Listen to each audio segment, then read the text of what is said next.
Hey guys, അപ്പോൾ ഇന്ന് ഞാൻ നിങ്ങൾക്ക് വേണ്ടി കൊണ്ടുവന്നിരിക്കുന്ന മൂവി 2024 ഇപ്പോൾ റീസെന്റ് ആയിട്ട് പുറത്തിറങ്ങിയ force of nature the dry എന്ന് പറഞ്ഞിട്ട് വളരെ ഇൻട്രസ്റ്റിംഗ് ആയിട്ടുള്ള ഒരു ക്രൈം ഇൻവെസ്റ്റിഗേഷൻ ത്രില്ലർ മൂവിയാണ് നമ്മൾ ഇന്ന് എക്സ്പ്ലെയിൻ ചെയ്യാൻ പോകുന്നത്. ഇത് ഡ്രൈ എന്ന് പറഞ്ഞിട്ടൊരു മൂവി നമ്മൾ ഇതിന് മുന്നേ തന്നെ ചെയ്തിരുന്നു. ആ ഒരു മൂവിയുടെ രണ്ടാമത്തെ പാർട്ടാണ്. ഇപ്പൊ ആ ഒരു മൂവി കണ്ടിട്ടേ ഈ ഒരു മൂവി കാണാവുന്ന നിർബന്ധമൊന്നുമില്ല. രണ്ടിലും വേറെ വേറെ സ്റ്റോറികളാണ്. അതുകൊണ്ട് വളരെ ഇൻട്രസ്റ്റിംഗ് ആയിട്ട് നിങ്ങൾക്ക് കാണാൻ കഴിയും. ഓക്കെ, നമ്മൾ വൺ ലൈൻ സാധാരണ പറയുന്നതല്ല, എന്നിരുന്നാലും ഇതിന്റെ വൺ ലൈൻ ചെറുതായിട്ടൊന്ന് പറയാം. കാടിനകത്തേക്ക് ട്രക്കിങ്ങിന് പോകുന്ന 5 സുഹൃത്തുക്കള്, പക്ഷെ പോയിട്ട് തിരിച്ചു വരുന്നതോ 4 പേര് മാത്രം. അതിലൊരാളെ കാണാനില്ല. ഇത് അന്വേഷിക്കാൻ വരുന്ന നമ്മുടെ ഹീറോ ഇതിന് ശേഷം സംഭവിക്കുന്നത് എന്താണ് എന്ന് വളരെ ഇൻട്രസ്റ്റിംഗ് ആയിട്ട് സ്റ്റോറി പറയുന്ന ഒരു മൂവി. അപ്പോൾ സ്റ്റോറിയിലേക്ക് പോകുന്നതിന് മുന്നേ ചെയ്യേണ്ട കാര്യങ്ങളെല്ലാം നിങ്ങൾക്ക് അറിയാം. അതിനി പ്രത്യേകം പറയുന്നില്ല. നമുക്ക് എന്തായാലും നേരെ സ്റ്റോറിയിലേക്ക് പോവാം. ഈ ഒരു മൂവിയുടെ സ്റ്റാർട്ടിംഗ് സീനില് നല്ല ഇരുണ്ട് മൂടിയ ഒരു കാട്, അതിനകത്ത് നിന്ന് 4 സ്ത്രീകള് അലറി വിളിച്ച് ഈ ഒരു കാടിന് വെളിയിലേക്ക് ഓടി വരികയാണ്. അതേസമയം ആ ഒരു വഴിയെ പോയ ഒരു കാറ്, അതിലുള്ള 2 പേര് പെട്ടെന്ന് വെളിയിലേക്ക് ഇറങ്ങി ഒരു ലേഡീസിന്റെ അടുത്തേക്ക് വരുമ്പോ അതിലൊരു പെണ്ണിന്റെ കയ്യില് ചിലന്തി കടിച്ചിട്ട് നല്ല മുറിവുണ്ട്. അതേപോലെ തന്നെ ബാക്കിയുള്ളവർക്കും അവിടെ ഇവിടെയൊക്കെ ആയിട്ട് നല്ല രീതിയിൽ പരിക്ക് പറ്റിയിട്ടുണ്ട്. അപ്പോഴാണ് ആ ഒരു സ്ത്രീകൾ പറയുന്നത് ഇവരുടെ കൂടെ വന്ന ആലീസ് എന്ന് പറഞ്ഞൊരു പെണ്ണിനെ കാണാനില്ലാന്ന്. അങ്ങനെ അത് കഴിഞ്ഞിപ്പോ അടുത്ത സീനിൽ കാണിക്കുമ്പോൾ നമ്മുടെ ഈ മൂവിയിലെ ഹീറോ ആയിട്ടുള്ള ആരോൺ, അവൻ സ്വിമ്മിംഗ് എല്ലാം കഴിഞ്ഞ് തിരിച്ച് തന്റെ ഫോണിനടുത്തേക്ക് വരുമ്പോഴത്തേക്കും ആ ഒരു ഫോണിൽ അവനെ ആരോ വിളിക്കുന്നുണ്ട്. എടുത്ത് സംസാരിക്കുമ്പോൾ കോള് കട്ടാവുന്നു, തിരിച്ചു വിളിക്കുമ്പോൾ കോള് പോകുന്നില്ല. ഓക്കെ, പിന്നീടാണ് ഹീറോയ്ക്ക് മനസ്സിലാവുന്നത് കാടിനുള്ളിൽ കാണാതെ പോയിട്ടുള്ള ആലീസ് എന്ന് പറഞ്ഞ ഒരു സ്ത്രീയെ പറ്റി. അങ്ങനെ ഹീറോ ആയാലും ഒരു ലേഡി പോലീസിനൊപ്പം ആ ഒരു കാട്ടിലെ ആലീസിനെ അന്വേഷിക്കാൻ പോവാണ്. ഇപ്പോ ഹീറോ ഇത്ര അർജന്റ് ആയിട്ട് അവിടേക്ക് പോകുന്നത് എന്തുകൊണ്ടാണെന്ന് വെച്ചാൽ ഹീറോയ്ക്ക് വേണ്ടി ഒരു ജോലി ചെയ്യുന്നുണ്ട് ഡാനിയൽ എന്ന് പറഞ്ഞിട്ട് ഒരു വലിയ ബിസിനസ്സുകാരൻ. അവനാണെങ്കിൽ അവന്റെ കമ്പനിയിൽ അഴിമതി, കള്ളപ്പണം, ഇങ്ങനെയുള്ള ഒരുപാട് കാര്യങ്ങൾ, ഇല്ലീഗലായിട്ട് ഒരുപാട് കാര്യങ്ങൾ ചെയ്യുന്നുണ്ട്. അപ്പൊ അതേ കമ്പനിയിൽ തന്നെയാണ് ആലീസ് എന്ന് പറഞ്ഞ ആ ഒരു പെണ്ണും ജോലി ചെയ്യുന്നത്. അതുകൊണ്ട് തന്നെ അവനെ പിടിക്കാൻ വേണ്ടി ഹീറോയ്ക്ക് ആവശ്യമായിട്ടുള്ള തെളിവുകൾ എടുക്കാൻ വേണ്ടി ആലീസിനോട് പറഞ്ഞിട്ടുണ്ടായിരുന്നു. ഒരുപക്ഷെ ഈ ഒരു കാര്യങ്ങളെല്ലാം ഡാനിയൽ അറിഞ്ഞിട്ട് അതുകൊണ്ടായിരിക്കും കാടിനകത്ത് വെച്ച് ആലീസിന് അവൻ എന്തെങ്കിലും ചെയ്തിട്ടുണ്ടാവും എന്നുള്ള ഒരു സംശയത്തിലാണ് ഹീറോ ഇപ്പോൾ ആ ഒരു കാട്ടിലേക്ക് പോകുന്നത്. അങ്ങനെ പോകുമ്പോൾ തന്നെ പെട്ടെന്ന് ഒരു ഫ്ലാഷ് ബാക്ക് കാണിക്കുന്നു. എന്താണെന്ന് വെച്ചാല് നമ്മുടെ ആലീസ് കാണാതെ പോയ ആ ഒരു കാടുണ്ടല്ലോ, ആ ഒരു കാട്ടില് നമ്മുടെ ഹീറോ കുട്ടിക്കാലത്ത് തന്നെ അവന്റെ അച്ഛൻ, അമ്മ ഇവര് 3 പേരായിട്ട് ട്രക്കിങ്ങിനായിട്ട് പോയിട്ടുണ്ട്. അങ്ങനെ ഈ ഒരു കാര്യം ആലോചിച്ച് നോക്കി ഹീറോ നേരെ ആ ഒരു കാടിനടുത്തേക്ക് ചെല്ലുമ്പോഴത്തേക്കും അവിടെ ആൾറെഡി തന്നെ പോലീസുകാർ ഒരുപാട് പേര് വന്നിട്ട് ആലീസിനെ അന്വേഷിക്കാൻ തുടങ്ങിയിട്ടുണ്ട്. അപ്പോഴേക്കും അവിടെയുള്ള ഒരു ഇൻസ്പെക്ടർ നമ്മുടെ ഹീറോയെ കണ്ടിട്ട് നടന്ന കാര്യം പറയും. ഇതേപോലെ 5 ലേഡീസാണ് കാടിനകത്തേക്ക് ട്രക്കിങ്ങിനായിട്ട് പോയിട്ടുള്ളത്. അതുമല്ല പോയി അവർക്ക് വഴി തെറ്റിയെന്ന് പറയുന്നുണ്ട്. കൂടാതെ പോയ സ്ഥലത്ത് വെച്ച് ഇവരെന്തോ ഒരു കാര്യം കണ്ടെന്ന് പറഞ്ഞു. അതാണ് എനിക്ക് വിശ്വസിക്കാൻ കഴിയാത്തത്. വേറെ ഒന്നുമല്ല, ഏകദേശം ഒരു 30-40 വർഷങ്ങൾക്ക് മുന്നേ ഒരു സീരിയൽ കില്ലർ ഈ ഒരു കാടിനകത്ത് താമസിച്ചാണ്. അവനോടൊപ്പം ഒരു നായ ഉണ്ടായിരുന്നു. അങ്ങനെ ആ ഒരു സീരിയൽ കില്ലർ ഈ കാടിനകത്തേക്ക് വരുന്ന പെൺകുട്ടികളെല്ലാം തട്ടിക്കൊണ്ടുപോയി കൊല്ലുമായിരുന്നു. ആ ഒരു കാര്യം നിങ്ങൾക്കും അറിയാം. അവൻ തട്ടിക്കൊണ്ടുപോയ പാതി പെൺകുട്ടികൾക്കും എന്താണ് സംഭവിച്ചെന്ന് പോലും ഇപ്പോഴും വരെ ആർക്കും അറിയത്തില്ല. അങ്ങനെ അവൻ താമസിച്ച ആ ഒരു വീട് ഇവര് കണ്ടെന്നാണ് പറയുന്നത്. അപ്പോഴേക്കും ഇവര് പെട്ടെന്ന് ആ ഒരു ഇൻസ്പെക്ടറിനോട് ചോദിക്കും, ഹേയ്, നിങ്ങൾ എന്താ വെറുതെ മണ്ടത്തരം പറയണോ? അത് 30-40 വർഷങ്ങൾക്ക് മുന്നേ നടന്ന കാര്യമാണ്. അതുമല്ല അങ്ങനെ ഒരു സീരിയൽ കില്ലർ ഇതിനകത്തുണ്ടെന്ന് ഇവർക്ക് എങ്ങനെ അറിയാം? അപ്പൊ ആ ഒരു ഇൻസ്പെക്ടർ പറയും, അല്ല, അവനോടൊപ്പം ഒരു നായ ഉണ്ടെന്നുള്ള കാര്യം എല്ലാവർക്കും അറിയാമായിരുന്നു. ആ ഒരു വീടിനടുത്തായിട്ട് ഒരു നായയുടെ ശവകുടീരം ഉണ്ടായിരുന്നു. അത് കണ്ടിട്ടാണ് ഇവര് അത് ആ ഒരു സീരിയൽ കില്ലറിന്റെ ആണെന്ന് ഉറപ്പിച്ചത്. ഓക്കെ, എന്തൊക്കെയാവട്ടെ, ഇനിയിപ്പോ 2-3 ദിവസം കൂടി കഴിഞ്ഞാൽ നല്ല ഇതിൽ മഴ വരാൻ പോകുന്നുണ്ട്. അതുകൊണ്ട് ഞങ്ങൾ എന്തായാലും ഞങ്ങളുടെ ജോലി നോക്കാൻ പോവാണ്. നിങ്ങൾ നിങ്ങളുടെ ജോലി നോക്കിക്കോ എന്നിങ്ങനെ പറയുമ്പോൾ അത് കഴിഞ്ഞ് നമ്മുടെ ഹീറോ ആലീസിന്റെ ഒരു ഫ്ലാഷ് ബാക്ക് ആലോചിച്ച് നോക്കുകയാണ്. ആലീസ് ഈ ഒരു ട്രക്കിങ്ങിന് വരുന്ന 1-2 ദിവസങ്ങൾക്ക് മുന്നേ ഹീറോ അവളുടെ കമ്പനിയിലേക്ക് ചെന്ന് അവളെ വെളിയിലേക്ക് കൊണ്ടുവന്നിട്ട് ഒരു പെൻഡ്രൈവ് കൊടുത്ത് ഇവരുടെ കമ്പനിയിലെ ഓണറായിട്ടുള്ള ഡാനിയൽ ഉണ്ടല്ലോ, അവൻ ചെയ്യുന്ന ഇല്ലീഗൽ ആയിട്ടുള്ള കാര്യങ്ങള്, അതിനെ പറ്റിയുള്ള ഡേറ്റ ഈ പെൻഡ്രൈവിൽ കളക്ട് ചെയ്ത് കൊണ്ടുവരാനായിട്ട് ഹീറോ അവളോട് പറയും. അപ്പോഴേക്ക് ആലീസ് പറയും, സാർ, ഏതോ ഒരു സമയത്ത് അറിയാതെ ഞാൻ ഡാനിയലിന്റെ അക്കൗണ്ടിൽ നിന്ന് കുറച്ച് പണം മോഷ്ടിച്ചു. അത് കണ്ടുപിടിച്ച നിങ്ങള് അതിനുശേഷം എന്നെ ഇങ്ങനെ ഇട്ട് ബുദ്ധിമുട്ടിക്കുന്നത്. അതുമല്ല, ഞാൻ ഈ ഒരു കാര്യം ചെയ്തു എന്ന് ഡാനിയൽ വല്ല അറിഞ്ഞു കഴിഞ്ഞാല് അവൻ എന്തായാലും എന്നെ വെറുതെ വിടത്തില്ല. അതുമല്ല, എനിക്കൊരു മകളുണ്ട്. അതുകൊണ്ട് ഈ ഒരു കാര്യം ഒരിക്കലും ഞാൻ ചെയ്യത്തില്ല എന്ന് അവള് വാശി പിടിച്ച് ഹീറോ കൊടുത്ത ഒരു പെൻഡ്രൈവ് വാങ്ങാതെ തന്നെ അവിടെ നിന്ന് പോവാണ്. അങ്ങനെ ഈ ഒരു ഫ്ലാഷ് ബാക്ക് കട്ട് ചെയ്തതിന് ശേഷം അത് കഴിഞ്ഞിട്ട് നമ്മുടെ ഹീറോ നേരെ ഈ ട്രക്കിംഗ് എല്ലാം ഓർഗനൈസ് ചെയ്യുന്ന ഒരാളുണ്ട്. അപ്പൊ അയാളുടെ അടുത്തേക്ക് ചെന്ന് ഇവരിവിടേക്ക് വന്നതിന് ശേഷമുള്ള ആ ഒരു കാര്യം എന്താണെന്ന് ചോദിക്കുകയാണ്. ഇപ്പൊ ഈ ഒരു ട്രക്കിങ്ങിനായിട്ട് വന്നിട്ടുള്ളത് ബോയ്സിന്റെ ഒരു ഗ്രൂപ്പ്, അതേപോലെ തന്നെ ഗേൾസിന്റെ മറ്റൊരു ഗ്രൂപ്പ്. അതുപോലെ ഇവരെല്ലാവരും ഡാനിയലിന്റെ കമ്പനിയിൽ തന്നെയാണ് വർക്ക് ചെയ്യുന്നത്. കൂടാതെ ഈ ആണുങ്ങളുടെ ഗ്രൂപ്പിന് ലീഡർ ആയിട്ടുള്ളത് ഡാനിയലും പെണ്ണുങ്ങളുടെ ഗ്രൂപ്പിന് ലീഡർ ആയിട്ടുള്ളത് ഡാനിയലിന്റെ ഭാര്യയും. അതുപോലെ ആ ഒരു സമയത്ത് നമ്മുടെ ഡാനിയല് ഈ ഒരു ട്രക്കിങ്ങിനായിട്ട് വന്നില്ലായിരുന്നു. അതുകൊണ്ട് തന്നെ ആണുങ്ങളുടെ ഗ്രൂപ്പ് ഒറ്റയ്ക്ക് തന്നെ പോവുകയും ഡാനിയൽ വരാത്തത് കൊണ്ട് ഇനിയിപ്പോ വെയിറ്റ് ചെയ്യാൻ കഴിയത്തില്ല എന്ന് പറഞ്ഞിട്ട് പെണ്ണുങ്ങളുടെ ഗ്രൂപ്പ് അവര് തനിയെ പോവുകയും ചെയ്തു. ഇതിൽ ഡാനിയലിന്റെ ഭാര്യയുടെ പേര് ജില്ല എന്നാണ്. അതിലെ ബാക്കിയുള്ള 2 പേര് സഹോദരികള്, ഒരാളുടെ പേര് ബെത്ത്, ഒരാളുടെ പേര് ബ്രീ. അതിൽ ബെത്ത് എന്ന് പറഞ്ഞ ഒരു പെണ്ണ് എപ്പോഴും സിഗരറ്റ് വലിച്ചുകൊണ്ടേയിരിക്കും. അത് നിർത്താനായിട്ട് അവളെ കൊണ്ട് കഴിയത്തില്ല. പിന്നെ ലാറ എന്ന് പറഞ്ഞൊരു പെണ്ണ്, പിന്നെ നമ്മുടെ ആലീസ്. അങ്ങനെ ഓർഗനൈസർ ആയാലും ഇവരെ 5 പേരെയും ഈ കാടിനടുത്തുള്ള ഒരു വെള്ളച്ചാട്ടത്തിനടുത്തേക്ക് കൊണ്ടുവന്നിട്ട് ഓക്കെ, ഇവിടെ നിന്നാണ് നിങ്ങളുടെ ട്രക്കിങ് ഇപ്പോൾ സ്റ്റാർട്ട് ചെയ്യാൻ പോകുന്നത്. ദേ ഇതാണ് മാപ്പ് നിങ്ങൾക്ക് പോകാനുള്ളത്. ഇതിൽ നോക്കി ആ വഴി അങ്ങ് നടന്നാൽ മതി. ഓരോ 10 കിലോമീറ്റർ എത്തുമ്പോഴും ഓരോ ക്യാമ്പിംഗ് സൈറ്റ് ഉണ്ട്.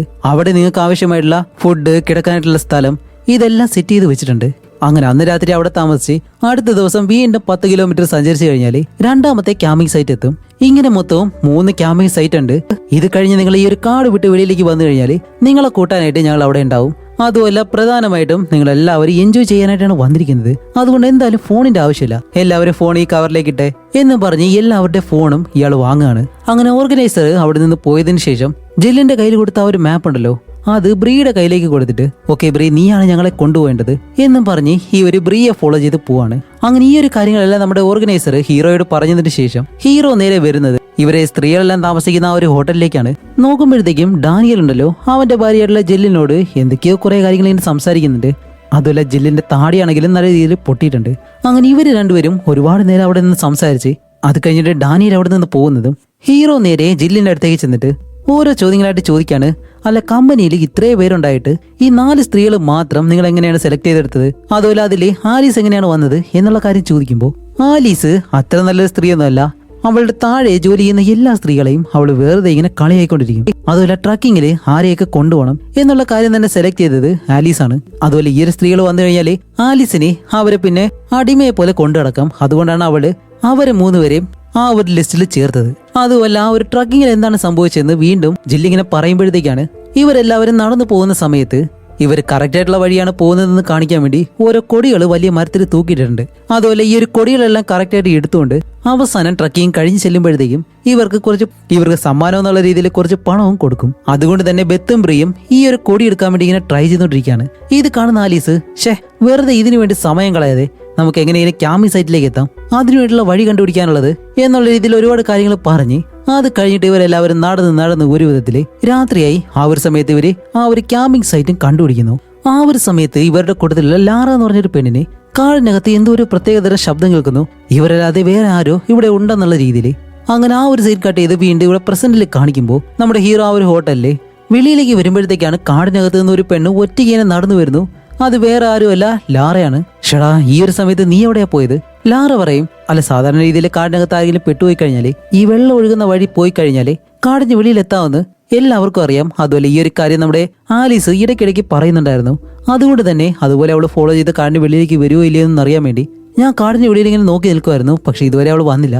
അപ്പോൾ ഹീറോ ചോദിക്കും, ഓക്കെ ലാറ, നിങ്ങൾ അന്ന് രാത്രി ക്യാമ്പിംഗ് സൈറ്റ് കണ്ടെത്തുന്ന ആ ഒരു സമയത്ത് ചുറ്റിന് എന്തൊക്കെയോ ശബ്ദം കേട്ടെന്ന് പറഞ്ഞല്ലോ, അതെന്താണെന്ന് ചോദിക്കുമ്പോഴത്തേക്കാണ് അവൾ പറയുന്നത്, അതൊന്നുമല്ല, ശബ്ദം കേട്ടെന്നുള്ളത് ശരി തന്നെയാണ്, പക്ഷേ അത് ഡാനിയലും അവരോടുള്ള ആ ഒരു മെൻസ് ഗ്രൂപ്പ് ഉണ്ടല്ലോ, അവരുമായിരുന്നു. അവർ ഈ ഒരു ക്യാമ്പിംഗ് സൈറ്റ് കണ്ടുപിടിച്ച് ഇവിടേക്ക് വന്നതാണ്. അങ്ങനെ ഇവരെല്ലാവരും ഒത്തുചേർന്നതിന് ശേഷം ഡാനിയല് ആലീസിനെ മാത്രം അവിടെ നിന്ന് മാറ്റി കുറച്ച് ഉള്ളിലേക്ക് കൊണ്ടുപോയിട്ട് തനിയെ എന്തോ ഒരു കാര്യം സംസാരിച്ചിട്ടുണ്ട്. പക്ഷെ ജില്ലാണെങ്കിൽ രാവിലെ ഹീറോയോട് സംസാരിക്കുമ്പോൾ ഈ ഒരു കാര്യം പറഞ്ഞിട്ടില്ലായിരുന്നു. അതുകൊണ്ട് തന്നെ ലാറയുടെ കയ്യിൽ നിന്നും പുതിയൊരു അറിവാണ് ഹീറോയ്ക്ക് കിട്ടിയിട്ടുള്ളത്. പക്ഷെ അവർ എന്താണ് സംസാരിച്ചത് എന്നുള്ള കാര്യം ലാറിന് അറിയത്തില്ല. അങ്ങനെയാണെങ്കിൽ അവരെന്തായിരിക്കും സംസാരിച്ചത് എന്നുള്ള കാര്യം നമ്മുടെ ഹീറോയ്ക്ക് കണ്ടുപിടിച്ചേ പറ്റും. അങ്ങനെ അടുത്ത ദിവസം നമ്മുടെ ഹീറോ ആലീസിനെ പറ്റിയുള്ള അടുത്തൊരു ഫ്ലാഷ് ബാക്ക് ചിന്തിച്ചു നോക്കാണ്. ആദ്യത്തെ ദിവസം ആ ഒരു പെൻഡ്രൈവ് കൊടുത്തപ്പോൾ ആലീസ് അത് വാങ്ങിയിരുന്നില്ല. കാണിക്കുമ്പോഴത്തേക്കും ആലീസ് അവളുടെ മകളെ വിളിക്കാൻ വേണ്ടി സ്കൂളിന്റെ വെളിയിൽ വെയിറ്റ് ചെയ്യാണ്. ആ ഒരു സമയത്ത് ഹീറോ പെട്ടെന്ന് കാറിനകത്തേക്ക് കയറി ആ ഒരു പെൻഡ്രൈവ് എടുത്ത് കൊടുക്കുന്നതും ആലീസ് പെട്ടെന്ന്, അയ്യോ, ഇയാളെ കൊണ്ട് കഴിയത്തില്ല, നാളെ ഞങ്ങൾ ട്രക്കിങ്ങിന് പോകാൻ പോവാണ്, അതും വൈകുന്നേരത്ത്. ആ ഒരു സമയത്ത് ഞാൻ എങ്ങനെ ഈ ഒരു ഡീറ്റെയിൽസ് എടുത്തു തരും? അപ്പോൾ ഹീറോ പറയും, നാളെ വൈകിട്ടല്ലേ നിങ്ങൾ പോകുന്നത്, ഇന്ന് കൊണ്ടുപോയി ആ ഒരു ഡീറ്റെയിൽസ് എല്ലാം ഇതിലേക്ക് കളക്ട് ചെയ്ത് അത് കഴിഞ്ഞ് രാവിലെ എനിക്ക് പെൻഡ്രൈവ് തന്നിട്ട് നിങ്ങൾ ട്രക്കിങ്ങിന് പോയിക്കോ. ഒരു കാര്യം നീ ആലോചിച്ച് നോക്ക്, നീ അവന്റെ കയ്യിൽ നിന്ന് പണം മോഷ്ടിച്ച കാര്യം ഞങ്ങളാണ് കണ്ടുപിടിച്ചത്.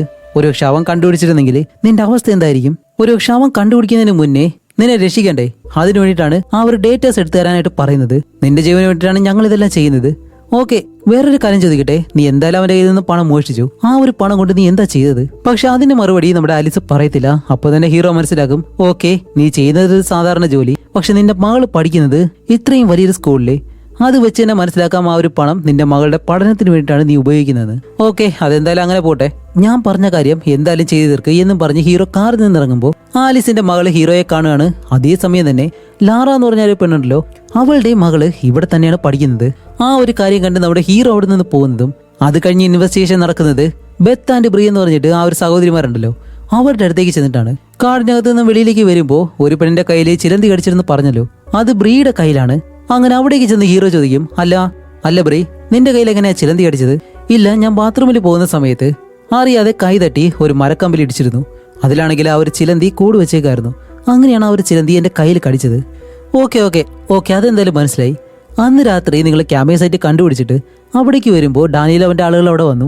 അത് കഴിഞ്ഞ് ഡാനിയൽ ആലിസിനെ മാത്രം മറ്റൊരിടത്തേക്ക് കൂട്ടിക്കൊണ്ടുപോയി എന്തോ ഒരു കാര്യം സംസാരിച്ചിരുന്നു.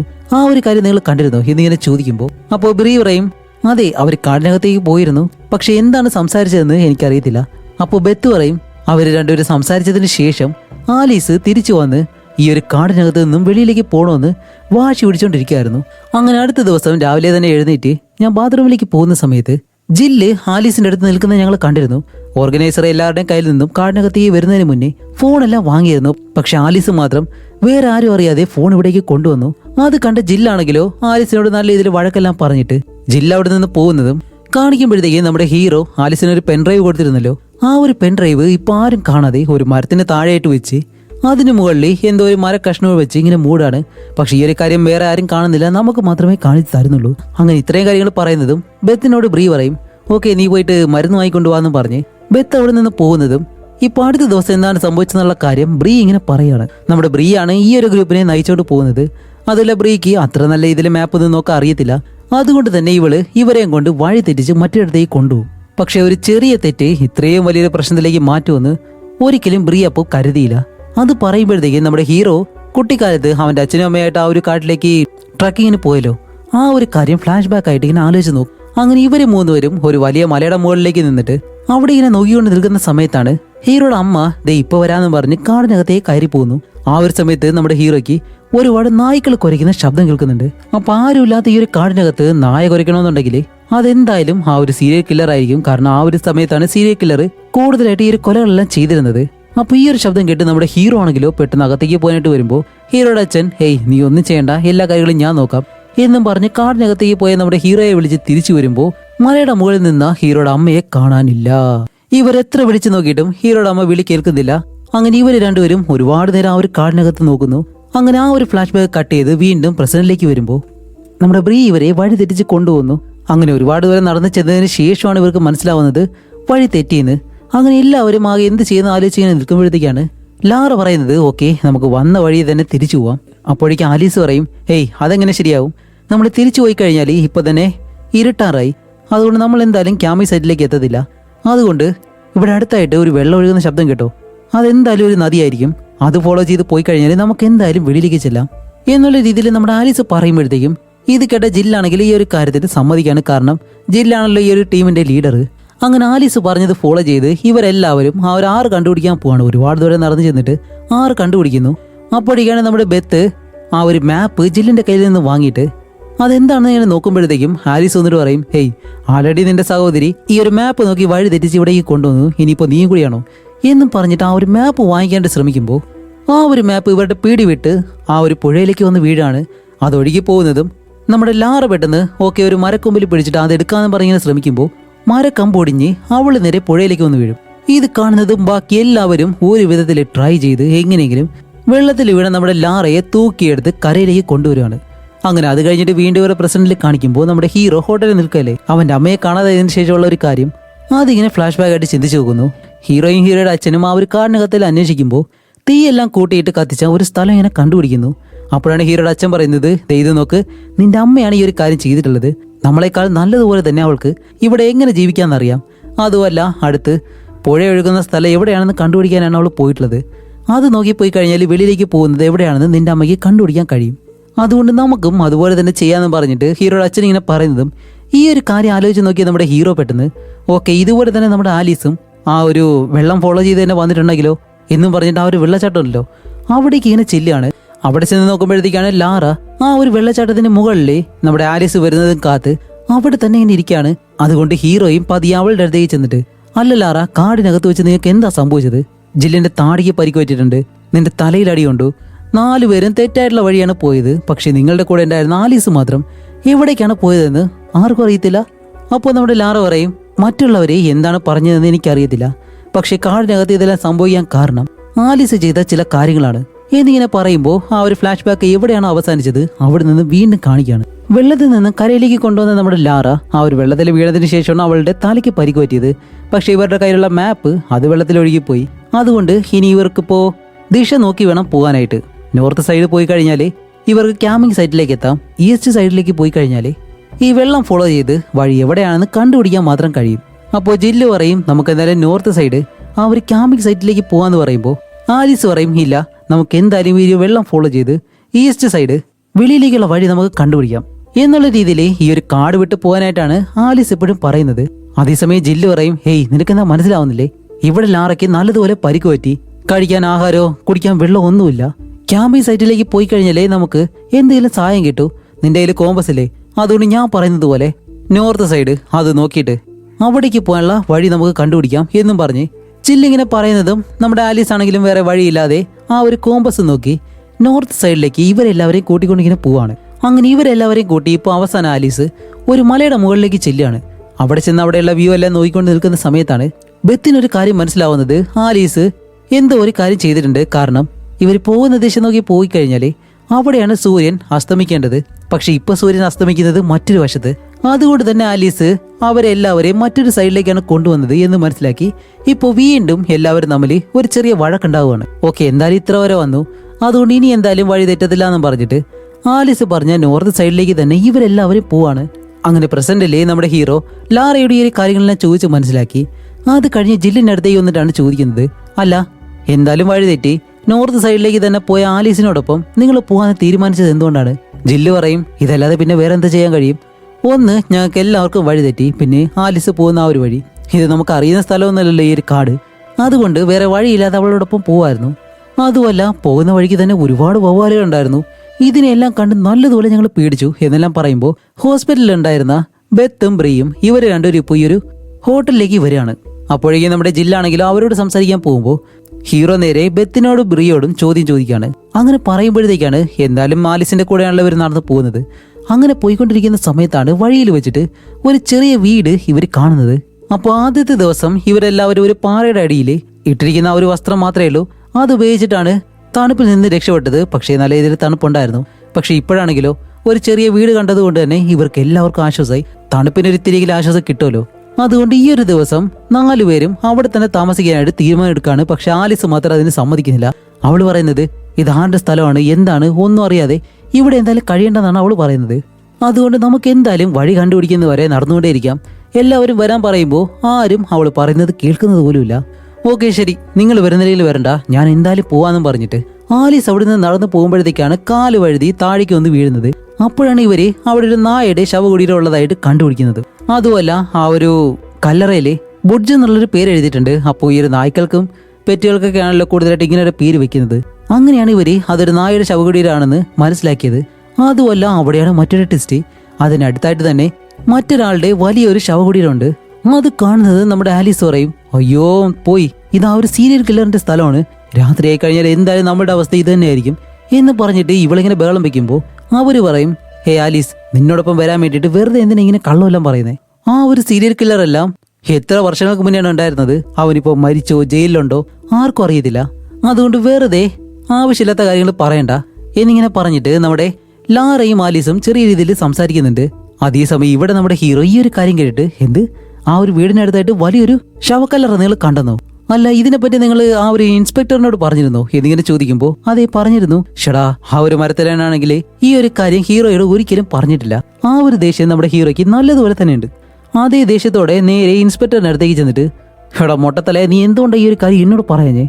അല്ല ഹീറോ, നിങ്ങൾ കാണാതായിട്ടുള്ള ആലീസിനെ അന്വേഷിക്കുകയാണോ, അതോ എന്നോ മരിച്ചുപോയ അല്ലെങ്കിൽ കാണാതായിട്ടുള്ള ആ ഒരു സീരിയൽ കില്ലറിനെ അന്വേഷിക്കുകയാണോ? ഇപ്പൊ അത് പറഞ്ഞിട്ട് നിങ്ങൾ എന്താ ചെയ്യാൻ പോന്നേ? ഇപ്പോൾ മഴ വരുന്നതിന് മുന്നേ ആ ഒരു പെണ്ണിനെ കണ്ടുപിടിക്കാനാണ് ഞാൻ ശ്രമിക്കുന്നത്. അതുകൊണ്ട് ഞങ്ങളുടെ ജോലി തടസ്സപ്പെടുത്താതെ ഇവിടെ നിന്ന് പോകാനായിട്ട് പറയുമ്പോൾ അത് കഴിഞ്ഞിട്ട് നമ്മുടെ ബെത്തിനെ പറ്റിയുള്ള ചെറിയൊരു കാര്യം ഇങ്ങനെ പറയുന്നുണ്ട്. കുറച്ച് വർഷങ്ങൾക്ക് മുന്നേ അവളുടെ സഹോദരിയുടെ തന്നെ സേവിങ്സ് അടിച്ചു മാറ്റി. അത് കണ്ടുപിടിച്ചെന്നായപ്പോ ബ്രിയെ തന്നെ ബെത്ത് നല്ലതുപോലെ അടിച്ചിട്ടുണ്ട്. അത് കാരണം ബെത്തിന് മേളിൽ ഒരു പോലീസ് കംപ്ലൈന്റ് ഉണ്ട്. അതുകൊണ്ട് ബെത്ത് ഒരുപക്ഷെ ആലീസിന് എന്തെങ്കിലും ചെയ്തിട്ടുണ്ടാവോ എന്നുള്ള സംശയം ഹീറോയ്ക്കുണ്ട്. പക്ഷെ അത് കൺഫേം ആയിട്ട് പറയാൻ കഴിയത്തില്ല. കാരണം കഥ പറയുന്ന 4 പേരും അവരെ നല്ലവരാക്കി കാണിക്കാൻ വേണ്ടി അവരുടെ സൈഡ് നല്ലതുപോലെ തന്നെയാണ് പറയുന്നത്. അതുകൊണ്ട് ഇനി എന്തായാലും ഇവരെ 4 പേരെയും വെവ്വേറെ ചോദ്യം ചെയ്തിട്ട് ഒരു കാര്യമില്ല. 4 പേരെ ഒരുമിച്ച് കൊണ്ടുവന്ന് ചോദ്യം ചെയ്യാം എന്നുള്ള രീതിയിൽ 4 പേരെ ഒരിടത്തേക്ക് കൊണ്ടുവന്നിട്ട് ഓക്കെ, നിങ്ങൾ 4 പേരും വെവ്വേറെ പറയുന്ന സ്റ്റോറി എന്തായാലും മാച്ച് ആവുന്നത് പോലെ തോന്നില്ല. അതുകൊണ്ട് ഇനിയിപ്പോൾ എന്തായാലും എല്ലാവരും ഒരുമിച്ച് തന്നെ പറയും. നിങ്ങൾ ആ ഒരു സീരിയൽ കില്ലറിന്റെ സ്ഥലം കണ്ടുപിടിച്ചെന്ന് പറഞ്ഞല്ലോ, അതെങ്ങനെയാണ് നിങ്ങൾക്ക് മനസ്സിലായത്? അവിടെ നിന്നുള്ള കാര്യം പറയാൻ പറയുമ്പോൾ അവിടെ നിന്നുള്ള കാര്യം ഇപ്പോൾ കാണിക്കുകയാണ്. ഓക്കെ, ഇത് ഏത് സീരിയൽ കില്ലറിന്റെ സ്ഥലം ആയിക്കോട്ടെ, അതൊന്നും വലിയ കാര്യമല്ല എന്നുള്ള രീതിയിൽ ഇവരെല്ലാവരും അവിടെ തന്നെ താമസിക്കാനായിട്ട് തീരുമാനിക്കുകയാണ്. ഇപ്പൊ 5 പേരുടെ കയ്യിലും ടോർച്ച് ലൈറ്റ് ഉണ്ടായിരുന്നു. അതില് 4 പേരുടെ ടോർച്ചിന്റെ ബാറ്ററി തീർന്നുപോയി. ബെത്തിന്റെ ടോർച്ചിൽ മാത്രമാണ് ഇപ്പോൾ ബാറ്ററി ഉള്ളത്. അതും കത്തിച്ച് നമ്മുടെ ബെത്ത് ഇരിക്കുമ്പോഴത്തേക്കും ആലീസ് പറയുന്നുണ്ട്, ഹേയ്, ആ ഒരു ബാറ്ററി തീർക്കാതെ നാളെ എന്തായാലും നമുക്ക് ആവശ്യം വരും, അതുകൊണ്ട് വെറുതെ വേസ്റ്റ് ആക്കല്ലെന്ന് പറയുമ്പോൾ അവള് ആലീസിന്റെ മുഖത്ത് തന്നെ ടോർച്ച് വെച്ചുകൊണ്ടിരിക്കുന്ന കാരണം ആലീസിന് നല്ല ദേഷ്യം വന്ന് ബെത്തിനോട് നല്ല രീതിയിൽ വഴക്കുണ്ടാക്കാണ്. ഇതിൽ ആലീസിനെ തടയാൻ വന്ന ബ്രീ, ലാറ, ജില്ല് ഇവരെ 3 പേരെയും ആലീസ് തള്ളിക്കളയുകയും ചെയ്തു. ആ വീഴ്ചയിലാണ് നമ്മുടെ ജില്ലിന്റെ താടി ഒരു ടേബിളിലിടിച്ച് അവിടെ ഒരു മുറിവ് സംഭവിച്ചത്. അങ്ങനെ ആ ഒരു വഴക്കിന്റെ അവസാനത്തിൽ എല്ലാവരും കുറച്ച് സമാധാനമായിട്ട് ജില്ല് പറയും, ഓക്കെ, ഇനി നമ്മൾ 5 പേരും ഇവിടെ തന്നെ ഇരിക്കാൻ പോവാണ്, എവിടെയും പോകുന്നില്ല, ആരും ഒറ്റയ്ക്ക് പോരുത്. ആലീസ് നിന്നോട് പ്രത്യേകം പറയാണ്, നിന്റെ ഫോൺ എടുക്കുക എന്നും പറഞ്ഞിട്ട് അവളുടെ ഫോണും ജില്ല് വാങ്ങി വയ്ക്കുന്നു. അങ്ങനെ അത് കഴിഞ്ഞിട്ട് അടുത്ത ദിവസം കാണിക്കുമ്പോൾ ആഹാ, ഇവരുടെ കൂടെ ഉണ്ടായിരുന്ന ആലീസിനെ കാണാനില്ല എന്നുള്ള കാര്യം ഇവർ 4 പേര് ഒരുപോലെ പറയുമ്പോൾ ഓക്കെ, അത്രയും രാത്രിയിൽ ആലീസിനെ മാത്രം എങ്ങനെ കാണാതായി എന്നുള്ള രീതിയിൽ നമ്മുടെ ഹീറോ രാത്രി മുഴുവനായിട്ടും ആലോചിച്ച് ഒരു ഉത്തരവും കിട്ടുന്നില്ല. അത് കഴിഞ്ഞ് അടുത്ത ദിവസം കാണിക്കുമ്പോൾ മറ്റൊരു പ്രശ്നം, ഇപ്പൊ ഈ ഒരു മഴ നല്ല രീതിയിൽ പെയ്യാറായി. അതുകൊണ്ട് തന്നെ ഇപ്പോൾ ആലീസിനെ അന്വേഷിച്ച് കാടിനകത്തേക്ക് പോയി കഴിഞ്ഞാൽ പോയാറുടെ അവസ്ഥ ശോകമായിരിക്കും. അതുകൊണ്ട് എല്ലാവരും അന്വേഷണം നിർത്തിവെച്ചിട്ട് ഇപ്പോൾ തിരിച്ചു വന്നേക്കാണ്. അതുമല്ല, നമ്മുടെ ഹീറോയ്ക്കാണെങ്കിൽ ഇപ്പോൾ നല്ല കുറ്റബോധമുണ്ട്. കാരണം ആലീസിനോട് ആ ഒരു ഇല്ലീഗലായിട്ടുള്ള ഡീറ്റെയിൽസ് എല്ലാം എടുത്തിട്ട് വരാനായിട്ട് പറഞ്ഞത് ഹീറോ ആണല്ലോ. ഒരുപക്ഷെ അത് മനസ്സിലാക്കി ഡാനിയൽ കാടിനകത്ത് വെച്ച് ആലീസിനെ എന്തെങ്കിലും ചെയ്തതായിരിക്കോ? അതിനൊരു വിധത്തിൽ കാരണക്കാരൻ നമ്മുടെ ഹീറോ ആണെങ്കിലോ? അതുകൊണ്ട് എന്ത് ചെയ്തിട്ടായാലും ആലീസിനെ കണ്ടുപിടിച്ചേ പറ്റൂ എന്നുള്ള രീതിയിൽ നമ്മുടെ ഹീറോ ആ ഒരു ഓർഗനൈസർ ഉണ്ടല്ലോ, അയാളെ മാത്രം തനിയെ കൊണ്ടുപോയിട്ട്, ഹീറോയ്ക്കാണെങ്കിൽ ഈ ഒരു കാർഡിനെ പറ്റി ഒരു വിധത്തിൽ അറിയാം. കാരണം കുട്ടിക്കാലത്ത് അവന്റെ അമ്മയും അച്ഛനും കൂടി ചേർന്നിട്ട് അവന്റെ ഫാമിലിയായിട്ട് ഈ ഒരു കാടിനകത്ത് പോയിട്ടുണ്ട്. അതുകൊണ്ട് തന്നെ ആ ഒരു മാപ്പ് വെച്ചിട്ട് ഓക്കെ, ഇവർ വഴിതെറ്റി ഏത് വഴി വേണമെങ്കിലും പോവാം. പക്ഷേ ഞാൻ ജില്ലിനോട് ചോദിക്കുമ്പോൾ ഇവർ പോകുന്ന വഴിക്ക് ഒരുപാട് വവ്വാലുകളെ കണ്ടതായിട്ട് പറഞ്ഞിട്ടുണ്ട്. അങ്ങനെയുള്ള സ്ഥലം നിങ്ങൾക്ക് അറിയോ ജോൺ എന്നിങ്ങനെ ചോദിക്കുമ്പോൾ ജോൺ ആയാലും ഓക്കെ, ഇയാളെ നമുക്ക് ജോൺ എന്ന് വിളിക്കാം, ജോൺ ആയാലും പറയും അതെ അറിയാന്ന് പറയുന്നതും ഓക്കെ, ഇനി എന്താണ് വെയിറ്റ് ചെയ്യുന്നത്, വാ പോവാന്ന് പറഞ്ഞിട്ട് ആലീസിനെ കണ്ടുപിടിക്കാം എന്നുള്ളൊരു വിശ്വാസത്തിൽ ജോണിനെയും കൂട്ടി ഹീറോ അവിടേക്ക് പോവാണ്. അതേസമയം തന്നെ പാരലായിട്ടുള്ള 3 കഥ നമുക്കിപ്പോൾ കാണിച്ചു തരികയാണ്. ഒന്നാമത്തെ കഥ, കുട്ടിക്കാലത്ത് നമ്മുടെ ഹീറോ അവന്റെ അച്ഛനും കൂടി ചേർന്നിട്ട് കാണാതായിട്ടുള്ള അവന്റെ അമ്മയെ അന്വേഷിച്ച് കാടിനകത്തോടെ നടന്നു പോകുന്ന സമയത്ത് ദൂരെ നിന്നും ഒരു നായ ഉരയ്ക്കുന്ന ശബ്ദം കേട്ടുകൊണ്ടേയിരുന്നിരുന്നു. ആ ഒരു വശത്തേക്കാണ് ഇവർ നടന്നു പോകുന്നതും. മറ്റേ സൈഡിൽ ഇവരെല്ലാവരും ഉറങ്ങിക്കിടക്കുന്ന സമയത്ത് രാത്രിയിൽ നമ്മുടെ ആലീസ് ജില്ലിന്റെ പോക്കറ്റിലിരുന്ന അവളുടെ ആ ഒരു ഫോണും ബെത്തിന്റെ കയ്യിലിരുന്ന ആ ഒരു ടോർച്ച് ലൈറ്റ് ഉണ്ടല്ലോ, അതും എടുത്ത് വെളിയിലേക്ക് വരുന്നു. ഇവിടെ പ്രസന്റിൽ കാണിക്കുമ്പോൾ നമ്മുടെ ജോണും ഹീറോയും വവ്വാല് പറക്കുന്ന ആ ഒരു സ്ഥലം ഉണ്ടല്ലോ ജില്ല് പറഞ്ഞ, ആ ഒരു സ്ഥലത്ത് നിന്ന് സ്റ്റാർട്ട് ചെയ്ത് ആ ഒരു സീരിയൽ കില്ലർ താമസിച്ചിരുന്ന ആ ഒരു വീടിനടുത്തേക്ക് എത്തുകയാണ്. അതേസമയം ഫ്ലാഷ് ബാക്കിൽ നമ്മുടെ ഹീറോയും അവന്റെ അച്ഛനും കാണാതായിട്ടുള്ള തന്റെ അമ്മയെ അന്വേഷിങ്ങനെ വരുമ്പോൾ ഈ ഒരു സീരിയൽ കില്ലറിന്റെ ഇതേ വീടിനടുത്തായിട്ട് വന്ന് നോക്കുമ്പോഴത്തേക്കും അവിടെ മയങ്ങിക്കിടക്കുന്ന ഇവരുടെ അമ്മയാണ് കാണുന്നത്. എന്തോ ഭാഗ്യത്തിന് ആ ഒരു സീരിയൽ കില്ലർ ഹീറോയുടെ അമ്മയെ കണ്ടില്ല. അതുകൊണ്ട് അവൻ ഇവിടെ വരുന്നതിന് മുന്നേ അമ്മയെ കൊണ്ടുപോകാന്ന് പറഞ്ഞിട്ട് ഹീറോയുടെ അച്ഛൻ അവരുടെ അമ്മയെ എടുത്ത് തോളിലേക്കിട്ട് കാറിനടുത്തേക്ക് കൊണ്ടുപോകുന്നു. അത് കഴിഞ്ഞിട്ട് ഇവർ ആ ഒരു കാറും എടുത്ത് അവിടെ നിന്ന് ഒരു കുഴപ്പമില്ലാതെ പോവുകയും ചെയ്യാണ്. അതേസമയം ഇവിടെ നമ്മുടെ ഹീറോ ജോണിനെ ആ ഒരു വീടിന്റെ മറ്റൊരു ഭാഗത്തേക്ക് പറഞ്ഞു വിട്ട് ഹീറോ ആണെങ്കിലോ ഇപ്പോൾ മറ്റൊരു ഭാഗത്ത് നമ്മുടെ ആലീസിനെ അന്വേഷിച്ച് പോവാണ്. അങ്ങനെ അവിടെ നിന്ന് കുറച്ച് ദൂരം മാത്രമേ നമ്മുടെ ഹീറോ നടക്കത്തുള്ളൂ. അവിടെ വെച്ച് ഹീറോ ഒരു കാര്യം കണ്ടുപിടിക്കുന്നു. എന്താണെന്ന് കാണിക്കുമ്പോൾ ആഹാ, 3 ദിവസമായിട്ട് കാണാതായിട്ടുള്ള ആലീസിന്റെ ശരീരം ഇപ്പോൾ ഹീറോ ഇവിടെ നിന്ന് കണ്ടുപിടിക്കുകയാണ്. ആലീസ് എന്തായാലും മരിച്ചു. അതുമല്ല, അവളുടെ പോക്കറ്റിൽ ആ ഒരു പെൻഡ്രൈവ് ഉണ്ടോ എന്ന് നോക്കുമ്പോഴത്തേക്കും പെൻഡ്രൈവ് കാണുന്നില്ല. അതുകൊണ്ട് ഇവർ ഇവിടെയാണ് ഉള്ളതെന്ന് അറിയിക്കാൻ വേണ്ടി ഒരു ഫ്ലെയർ ഗൺ എടുത്ത് മുകളിലേക്ക് ഷൂട്ട് ചെയ്തിട്ട് പെട്ടെന്ന് തന്നെ അടുത്തേക്ക് നോക്കുമ്പോൾ അടുത്ത ഒരു 1.5 ട്വിസ്റ്റ്, എൻ്റെ മോനെ വേറൊന്നുമല്ല, ആ ബോഡിക്ക് അടുത്തായിട്ട് തന്നെ ഒരു മരത്തടിയുണ്ട്. അതിനടുത്തായിട്ട് ഒരു ചിലന്തി വല കെട്ടിയിട്ടുണ്ട്. അതുമല്ല കാടിനകത്ത് വെച്ചിട്ടാണ് ബ്രീയുടെ കയ്യിൽ ആ ഒരു ചിലന്തി കടിച്ചതെന്ന് അവൾ പറഞ്ഞിരുന്നല്ലോ. ഇത് രണ്ടും മാച്ച് ചെയ്ത് നോക്കുമ്പോഴത്തേക്കും എങ്ങനെയുണ്ട്, ഓക്കെ അതെന്തായാലും പിന്നെ നോക്കാം എന്ന് പറഞ്ഞിട്ട് നിൽക്കുമ്പോഴത്തേക്കും കുറച്ച് നേരത്തേക്ക് അവിടെ പെട്ടെന്ന് മഴ പെയ്യാണ്. അങ്ങനെ മഴയെല്ലാം കഴിഞ്ഞ് പോലീസുകാരെല്ലാം അവിടെ വന്നതിന് ശേഷമാണ് ആ ഒരു പോലീസുകാരൻ പറയുന്നത് 30-40 വർഷങ്ങൾക്ക് മുന്നേ ആ ഒരു സീരിയൽ കില്ലർ ഈ ഒരു കാട് മുഴുവനായിട്ടും ഒറ്റയ്ക്കാണ് ഭരിച്ചിരുന്നത്. അത് കഴിഞ്ഞ് ഈ ഒരു നിമിഷം വരെയും പോലീസിന് അവൻ താമസിച്ചിരുന്ന ഈ സ്ഥലം ഇതാണെന്ന് കണ്ടുപിടിക്കാൻ പോലും കഴിഞ്ഞിട്ടില്ല. ഇപ്പോൾ നമ്മുടെ ആലീസിനെ അന്വേഷിച്ച് പോയിട്ട് അവസാനം ഈ ഒരു വീടും അതേപോലെ തന്നെ അതിനടുത്തുള്ള ആ ഒരു കല്ലറയും ഇവർ കണ്ടുപിടിച്ചു. അതുപോലെ ആ ഒരു സമയത്ത് അവൻ കൊന്ന പെൺകുട്ടികളെ എല്ലാവരെയും ഇതിനടുത്തായിട്ടായിരിക്കും എന്തായാലും കുഴിച്ചിട്ടുള്ളത്. അപ്പോ നീതി കിട്ടാത്ത ആ ഒരു പെൺകുട്ടികൾക്ക് ഇപ്പോഴെങ്കിലും അത് കിട്ടട്ടെ എന്നുള്ള രീതിയിൽ നമ്മുടെ പോലീസുകാരൻ ആ ഒരു കാര്യം പറയുന്നതും അത് കഴിഞ്ഞ് ഹീറോ നേരെ ഹോട്ടലിലേക്ക് വന്നിട്ട് ബെത്ത് ബ്രീ ആ 2 സഹോദരിമാരുണ്ടല്ലോ അവരെ രണ്ടുപേരെ മറ്റൊരു റൂമിലേക്ക് ഒറ്റയ്ക്ക് ഇങ്ങനെ കൊണ്ടുപോവാണ്. എന്നിട്ട് രണ്ടുപേരെ ഒരിടത്തേക്ക് ഇരുത്തി നല്ലതുപോലെ അവരെ തന്നെ ഒരുപാട് തന്നെ ഇങ്ങനെ നോക്കുന്നു. അതേസമയം ഇവിടെ അടുത്തൊരു ഫ്ലാഷ് ബാക്ക് കാണിക്കുകയാണ്. അന്ന് രാത്രി ഇവർ ആ ഒരു വീട്ടിൽ കിടന്നുറങ്ങിയിട്ട് അത് കഴിഞ്ഞ് അടുത്ത ദിവസം രാവിലെ തന്നെ എഴുന്നേറ്റ് ബെത്തും ബ്രിയും ആ ഒരു വീടിൽ നിന്ന് വെളിയിലേക്ക് ഇറങ്ങാണ്. അപ്പോഴാണ് ബെത്ത് ബ്രിയോട് പറയുന്നത്, ഞാൻ വന്നത് മുതൽ തന്നെ ശ്രദ്ധിക്കാണ്, നമ്മൾ കമ്പനിയിൽ ജോലി ചെയ്യുന്നത് മുതൽ ഇവിടം വരെയും ആലീസ് വെറുതെ നമ്മളെ ശല്യപ്പെടുത്തിക്കൊണ്ടിരിക്കുകയാണ്. അതുകൊണ്ട് എനിക്കത് സഹിക്കാൻ കഴിയത്തില്ല. ഞാൻ എപ്പോഴും ഒരുപോലെ തന്നെ ഉണ്ടാവണമെന്ന് പറയാൻ കഴിയത്തില്ല. എന്നെങ്കിലും ഒരു ദിവസം അവൾക്കുള്ള പണി ഞാൻ കൊടുത്തിരിക്കും എന്നിങ്ങനെ പറയുമ്പോഴത്തേക്കും ഹേയ് നീ മിണ്ടാതിരിക്കും, ആൾറെഡി നിന്റെ പേരിൽ ഒരു കേസ് ഉണ്ട്, ഇനി ആവശ്യമില്ലാതെ ഇതും കൂടി തലയിലെടുത്ത് വെക്കാതെ, അതുകൊണ്ട് നീ പോയിട്ട് ആ ഒരു റൂമിനകത്ത് തന്നെ ഇരിക്കും, ഞാൻ എന്തായാലും കുറച്ച് ബാത്റൂമിൽ പോയിട്ട് വരാം എന്നും പറഞ്ഞ് ബ്രീ ഒറ്റയ്ക്ക് ബാത്റൂമിലേക്ക് പോവാണ്. അങ്ങനെ അത് കട്ട് ചെയ്തിട്ട് വീണ് പ്രസന്റിൽ കാണിക്കുമ്പോൾ ബ്രീ ബെത്തിനോട് ചോദിക്കുന്നുണ്ട്, അല്ല ബെത്ത് നീ എന്തെങ്കിലും അവിടെ ചെയ്തെങ്കിൽ ആ ഒരു സത്യം ഇപ്പൊ പറയും. അപ്പൊ ബെത്ത് പറയും, ഹേയ് നീ എന്തിനാ എന്നോട് അങ്ങനെ ചോദിക്കുന്നേ, ഞാൻ എന്ത് ചെയ്യാനാ, ഞാൻ ഒന്നും ചെയ്തിട്ടില്ല, ഇപ്പോ ഞാനാണെല്ലാം ചെയ്തതെന്ന് വെച്ചാല് അതൊരു ശരിയല്ല എന്നെല്ലാം പറഞ്ഞിട്ട് ബെത്ത് ഇങ്ങനെ സംസാരിക്കുമ്പോൾ അപ്പോഴാണ് ബ്രീ അടുത്തൊരു ടെസ്റ്റ് കൊടുക്കുന്നത്. ഹേയ് ബെത്ത് നീ കള്ളം പറയരുത്, ഞാൻ പോകുന്ന സമയത്ത് ആലീസ് അവിടെ മരിച്ചാണ് കിടന്നിരുന്നത് എന്നിങ്ങനെ പറയുന്നതും വീണ്ടും ആ ഒരു ഫ്ലാഷ് ബാക്ക് കാണിക്കാണ്. നമ്മുടെ ബ്രീ ബാത്റൂമിലേക്ക് പോകാനായിട്ട് മുകളിലേക്ക് പോയല്ലോ, ആ ഒരു സമയത്ത് തന്നെ ആലീസിന്റെ ശരീരം അവിടെ കിടക്കുന്നത് അവൾ കണ്ടിരുന്നു. അതും തലയിൽ അടി കൊണ്ടിട്ടാണ് അവൾ കിടന്നത്. കൂടാതെ നമ്മുടെ ബെത്ത് നേരത്തെ തന്നെ പറഞ്ഞിരുന്നു അവൾ എന്തോ ചെയ്യുമെന്ന്, അതുകൊണ്ട് തന്റെ സഹോദരി ബെത്ത് ആണ് അവളെ എന്തോ ചെയ്തതെന്നുള്ള രീതിയിലാണ് ബ്രീ ഇപ്പോൾ വിശ്വസിക്കുന്നത്. ഒരുപക്ഷെ പോലീസ് ഈ ഒരു കാര്യം അറിഞ്ഞ് തന്റെ സഹോദരിയെ വീണ്ടും കൊണ്ടുപോയി കഴിഞ്ഞാൽ അതെന്തായാലും ശരിയാവത്തില്ല. അതുകൊണ്ട് അവളെ രക്ഷിക്കാൻ വേണ്ടി ആലീസിന്റെ ശരീരം അവിടെ നിന്ന് കുറച്ച് ദൂരത്തേക്ക് വലിച്ചു മാറ്റുമായിരുന്നു. അതുമല്ല ആലീസിന്റെ കയ്യിൽ ആ ഒരു ഫോൺ ഉണ്ടായിരുന്നല്ലോ, ഇത്രയും നേരം അതിൽ സിഗ്നൽ കിട്ടിയില്ലായിരുന്നു. ആ ഒരു ഫോണ് ബ്രീ എടുത്ത് നോക്കുമ്പോഴത്തേക്കും അതിലിപ്പോ സിഗ്നൽ കിട്ടുന്നുണ്ട്. അതുകൊണ്ട് അതുവഴിയാണ് അവൾ സഹായത്തിന് വേണ്ടി ആളെ വിളിച്ചിട്ട് സ്റ്റാർട്ടിംഗ് സീനിൽ നമ്മൾ കണ്ട കാര്യങ്ങളെല്ലാം നടന്നത്. അങ്ങനെ ആദ്യം നമ്മുടെ ബ്രീ ആലീസിന്റെ ഫോണിൽ നിന്നും ഹീറോയെ വിളിച്ചിട്ട് എന്തോ കാര്യം പറയാൻ ശ്രമിക്കുമ്പോൾ അത് കഴിഞ്ഞില്ല. പിന്നീട് ഹീറോ തിരിച്ചു വിളിക്കുമ്പോഴത്തേക്കും ബ്രീ ആ ഫോൺ എടുത്തിരുന്നില്ല. അതുമല്ല ആലീസിനെ വലിച്ചു മാറ്റുന്ന ഇടയിലാണ് ഒരു മരത്തിലേക്ക് വന്ന് ഇടിച്ചിട്ട് അവിടെയുള്ള ചിലന്തികളെല്ലാം അവളുടെ കയ്യിൽ കടിച്ചത്. അങ്ങനെ പ്രസന്റിൽ ഇപ്പോ ബ്രീ ബെത്തിനോട് പറയും, നീയല്ലേ ആലീസിനെ കൊന്നത് എന്നുള്ള രീതിയിൽ ബെത്താണ് കൊലയാളി എന്ന് പറയുമ്പോൾ ബെത്താണെങ്കിലും ഹേയ് നീ എന്താ ഈ പറയുന്നത്, ഞാൻ കൊന്നിട്ടില്ല എന്ന് എത്ര തവണ പറയണം എന്നെല്ലാം ബെത്ത് വീണ്ടും വീണ്ടും ഇങ്ങനെ പറയാണ്. അതേസമയം വെളിയിൽ ആലീസ് മരിച്ചെന്നുള്ള കാര്യം അറിഞ്ഞിട്ട് ആലീസിന്റെ മകള് ഹോട്ടലിന് വെളിയിൽ വന്നു. അതേസമയം തന്നെ അവിടെ ലാറയുടെ മകളും വന്നിട്ടുണ്ട്. പക്ഷെ ലാറ അവിടെ കാണുന്നില്ല. ഹീറോ നോക്കുമ്പോഴത്തേക്കാണ് ലാറ ആലീസ് എപ്പോഴെങ്കിലും തിരിച്ചു വരുമെന്നുള്ള രീതിയിൽ ആ ഒരു വെള്ളച്ചാട്ടത്തിന്റെ മുകളിലായിട്ട് തന്നെ അവള് നിൽക്കാണ്. ഓക്കെ തന്റെ മകൾ വന്നു എന്ന് പറഞ്ഞിട്ട് അവളെ വിളിച്ചോണ്ട് വരാന്ന് പറഞ്ഞ് ഹീറോ നേരെ വെള്ളച്ചാട്ടത്തിന്റെ മുകളിലുള്ള ലാറയുടെ അടുത്തേക്ക് ചെല്ലുകയാണ്. അങ്ങനെ ഹീറോ അടുത്തേക്ക് വന്നിട്ട്, ലാറ ഇനി അവളെ കാത്തു നിന്നിട്ട് കാര്യമില്ല, ആലീസ് മരിച്ചു, നിന്റെ മകൾ താഴെ വന്ന് വെയിറ്റ് ചെയ്യുന്നുണ്ട്, നീ താഴേക്ക് വരാൻ പറയുമ്പോ അവിടെയാണ് നമ്മുടെ ലാറ ഇവർക്കൊരു ടെസ്റ്റ് കൊടുക്കുന്നത്. എന്ത് ആലീസ് മരിച്ചെന്നോ, ഞാൻ കാണുമ്പോ അവൾ അവിടെ നിന്ന് പോയിരുന്നു, അവളാണ് വെളിയിലേക്ക് പോയിട്ട് ആളെ കൂട്ടി ഞങ്ങൾ രക്ഷിക്കാൻ വരുമെന്ന് ഞാൻ വിശ്വസിച്ചിരുന്നത്,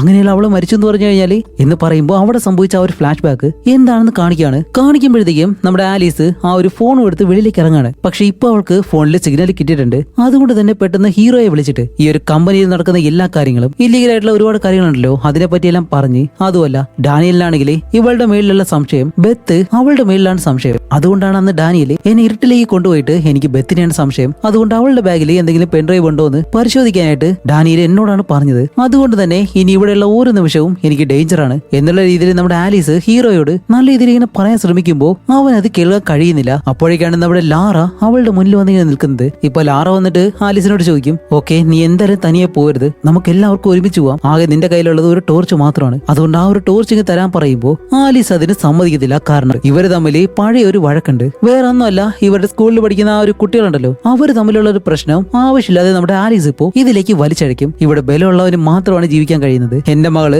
അന്നൊരു പ്രശ്നം ഉണ്ടാക്കി, അതിലേക്ക് ആവശ്യമില്ലാതെ നിന്റെ മകള് വന്ന് കയറി. എന്റെ കയ്യിൽ പണം ഉണ്ടായിരുന്നു, അതുകൊണ്ട് എന്റെ മകളെ ഞാൻ രക്ഷിച്ചു. അതും ഡാനിയലിന്റെ കയ്യിൽ നിന്ന് ഞാൻ മോഷ്ടിച്ച പണം. പക്ഷെ നിന്റെ കയ്യിൽ ഒരു പണം ഇല്ലല്ലോ, നിനക്ക് എന്തെങ്കിലും ചെയ്യാൻ കഴിഞ്ഞു? അതുകൊണ്ട് നിന്റെ മകള് കുറ്റക്കാരിയാണെന്ന് കാണിച്ച് സ്കൂളിൽ നിന്ന് വെളിയിലാക്കാൻ ശ്രമിച്ചില്ലേ? സ്വന്തം മകളെ പോലെ രക്ഷിക്കാനായിട്ട് നിന്നെ കൊണ്ട് കഴിയുന്നില്ല, എന്നിട്ടിപ്പോ എന്നെ ഉപദേശിക്കാൻ നോക്കുന്നു. അതുകൊണ്ട് മര്യാദയ്ക്ക് ഇവിടെ നിന്ന് പോകുന്നു പറയുമ്പോ ലാറ പറയും, നിന്റെ മകളെ നീ പണം കൊടുത്ത് രക്ഷിച്ചത് നല്ല കാര്യമെന്ന് വിചാരിച്ചിട്ടാണോ നീ നിൽക്കുന്നത്? എന്നിട്ട് അതും പറഞ്ഞ് എന്റെ മകളെ കുറ്റപ്പെടുത്തുന്നു എന്നും പറഞ്ഞിട്ട് രണ്ടുപേരും വഴക്കിട്ട് നമ്മുടെ ലാറ ആലീസിനെ പിടിച്ചൊരു ഒറ്റ തള്ളു. അവള് താഴേക്കൊന്ന് വീഴുന്നതും തലയിൽ നല്ല ഇതിൽ പരിക്ക് വരുന്നു. പക്ഷേ ലാറ വിചാരിക്കാതെ ചെറിയൊരു പരിക്കാണ്. ശരി, നീ എന്തായാലും ഇവിടെ നിന്ന് പോകാൻ പോകല്ലേ, പോയിക്കോ, കുഴപ്പമൊന്നുമില്ല എന്നും പറഞ്ഞ് അവളെ സമാധാനിപ്പിച്ച് അവൾക്ക് ജീവനുള്ള ആ ഒരു സമയത്ത് ലാറ തിരിച്ച് റൂമിലേക്കും പോകുന്നു. അത് കഴിഞ്ഞാണ് ഇവര് സഹോദരിമാര് രണ്ടുപേരും ഇവിടേക്ക് വന്നിട്ട് ബ്രീ നമ്മുടെ ആലീസിന്റെ ശരീരം കാണുന്നത്. കാരണം ആ തല വന്നിടിച്ചതില് ആലീസിന്റെ ജീവൻ പോയിരുന്നു. അതുപോലെ ബ്രീ ആണെങ്കിൽ ആലീസിന്റെ ശരീരം മറ്റൊരിടത്തേക്ക് മാറ്റിയിടുമ്പോഴത്തേക്കാണ് അവളുടെ കയ്യിൽ ചിലന്തി കടിച്ചിട്ട് ബാക്കി എല്ലാവരും ഈ ഒരു ശബ്ദം കിട്ടുവാന്ന്. ഓക്കെ, ഇനിയിപ്പോ ഇവിടെ നിൽക്കണ്ട, പോവാന്ന് പറഞ്ഞിട്ട് എല്ലാവരും തിരിച്ചു വരുന്ന സമയത്ത് നമ്മുടെ ലാറയാണെങ്കിലും അവളെ തള്ളിവിട്ടല്ലോ.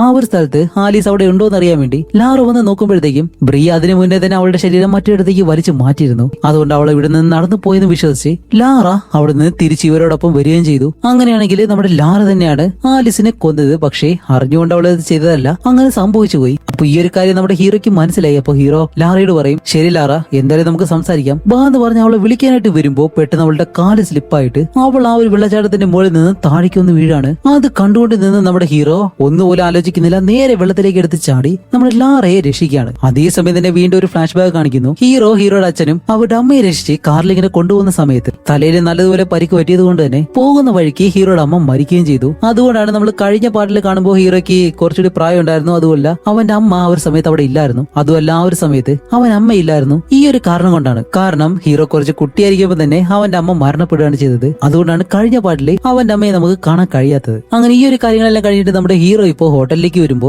ഡാനിയൽ ഹീറോയുടെ മുന്നിലേക്ക് വന്നിട്ട്, ഓ നീ ഒരു സാധാരണ പോലീസുകാരൻ, ഏതോ ഒരുത്തിനെ വെച്ചിട്ട് എന്റെ ഡീറ്റെയിൽസ് എല്ലാം കളക്ട് ചെയ്യാനായിട്ട് നീ ശ്രമിക്കുന്നു, നിന്നെ കൊണ്ട് ഒരു കാലത്തും അതിനെ കൊണ്ട് കഴിയത്തില്ല എന്നും പറഞ്ഞിട്ട് ഡാനിയൽ അവന്റെ ഭാര്യനെ കൂട്ടി അവിടെ നിന്ന് പോകുന്നതും അത് കഴിഞ്ഞ് കാണിക്കുമ്പോൾ നമ്മുടെ ബെത്ത് നേരെ ഹീറോയുടെ അടുത്തേക്ക് വന്ന് നമ്മുടെ ഹീറോയ്ക്ക് ഒരു ടെസ്റ്റ് കൊടുക്കുന്നു. വേറെ ഒന്നുമല്ല, അവൻ സംസാരിച്ചിട്ട് പോയത് എനിക്ക് നല്ല ദേഷ്യം തന്നെയാണ്. ആ കമ്പനിയിൽ ജോലി ചെയ്യുന്ന സമയത്തിന് അവൻ എന്തെങ്കിലും പണി കൊടുക്കണമെന്ന് ഞാൻ ആഗ്രഹിച്ചിരുന്നു. അതുമല്ല അവനിട്ട് പണി കൊടുക്കാനായിട്ട് നിങ്ങൾ ആലീസിനെ ഒരു കാര്യം ഏൽപ്പിച്ചു, അത് നല്ല കാര്യം. ഓക്കെ, അതിനുവേണ്ടി നിങ്ങൾക്ക് അവനെ പിടിക്കണമല്ലേ, ദാ ഇത് വെച്ചെന്നും പറഞ്ഞിട്ട് ആലീസിന്റെ കയ്യിലുള്ള ആ ഒരു പെൻഡ്രൈവ് എടുത്ത് ഹീറോയ്ക്ക് കൊടുക്കാണ്. ഇപ്പൊ ഇതെങ്ങനെ ഇവളുടെ കയ്യിൽ വന്നതെന്ന് ചോദിച്ചു കഴിഞ്ഞാല് ആ ഒരു ക്യാമ്പിങ്ങിന്റെ രണ്ടാമത്തെ ദിവസം നമ്മുടെ ആലീസിന്റെ കയ്യിൽ ആ ഒരു ഫോണുള്ള കാര്യം ജില്ല് കണ്ടുപിടിച്ചിട്ട് അവളെ വഴക്ക് പറയുമ്പോഴത്തേക്കും ആലീസ് അവിടെ നിന്ന് ആ ഒരു പെൻഡ്രൈവ് എടുത്ത് ഒരു മരത്തിന്റെ താഴെ മൂടിയിട്ടിട്ട് പോകുന്നത് കാണിച്ചിരുന്നല്ലോ. അത് നമ്മൾ മാത്രമല്ല കണ്ടത്, ബെത്തും കണ്ടിരുന്നു. ആ ഒരു സമയത്ത് തന്നെ നമ്മുടെ ബെത്ത് ആ ഒരു പെൻഡ്രൈവ് എടുത്ത് വെച്ചിരുന്നു. അങ്ങനെ അത് നമ്മുടെ ഹീറോയുടെ കയ്യിൽ കൊടുക്കുന്നതും ഡാനിയൽ മോനെ ഇനി കുറച്ച് നാളത്തേക്കേ ഉള്ളൂ നിന്റെ ഈ ഒരു ചാട്ടം എന്നുള്ള രീതിയിൽ നമ്മുടെ ഹീറോ മനസ്സിൽ വിചാരിച്ച് ആ ഒരു പെൻഡ്രൈവ് എടുത്ത്